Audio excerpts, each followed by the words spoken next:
Municipal commissioner Orangi town آغا فہد نے کہا ہے کہ اورنگی ٹاؤن کو سرسبز و شاداب بنانے کے لیے شاہراہوں پر موجود گرین بیلٹس اور پارک کو سینٹرل آئیلینڈ کی بیوٹیفیکیشن اور شجرکاری کے ساتھ ساتھ Orangi town model family park بنانے سے اورنگی ٹاؤن کی عوام کو صحت مند ماحول کی فراہمی کو ہم یقینی بنائیں گے۔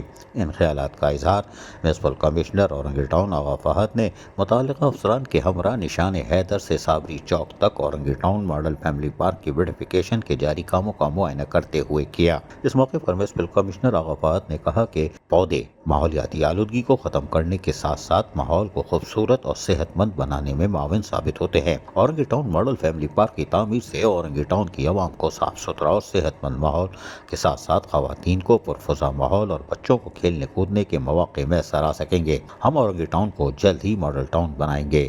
ہماری کوشش ہے کہ عوام کے مسائل کو جلد از جلد حل کریں اور دستیاب وسائل کی مدد سے ہم ہر دن عوام کے مسائل حل کرتے چلے جا رہے ہیں۔ قبل ازیں میونسپل کمشنر آغا فہد نے شارع قذافی، شاہ فیصل چوک کے اطراف کے علاقوں میں محکمہ M&E کی جانب سے لائٹس کی تنصیب اور اسٹریٹ لائٹس کی مرمت اور درستی کے کاموں کا بھی معائنہ کیا۔ انہوں نے کہا کہ عوامی شکایت پر اس علاقے میں لائٹس لگائی جا رہی ہے اور لائٹ نہ ہونے کی وجہ سے علاقے کی عوام اور نمازیوں کو آب و درف میں مشکلات کا سامنا کرنا پڑ رہا تھا، جبکہ اورنگی ٹاؤن کے مختلف علاقوں میں کراچی میٹروپولیٹن کارپوریشن کی جانب سے سڑکوں کی بحالی کا کام بھی تیزی سے جاری ہے۔ اس کے علاوہ محکمہ B&R کی جانب سے سیور سسٹم کی بحالی کے کام بھی کیے جا رہے ہیں۔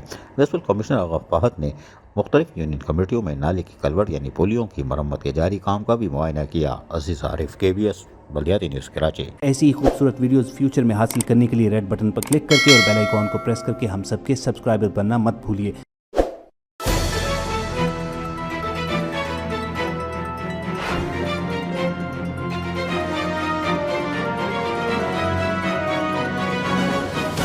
KBS بلدیاتی نیوز۔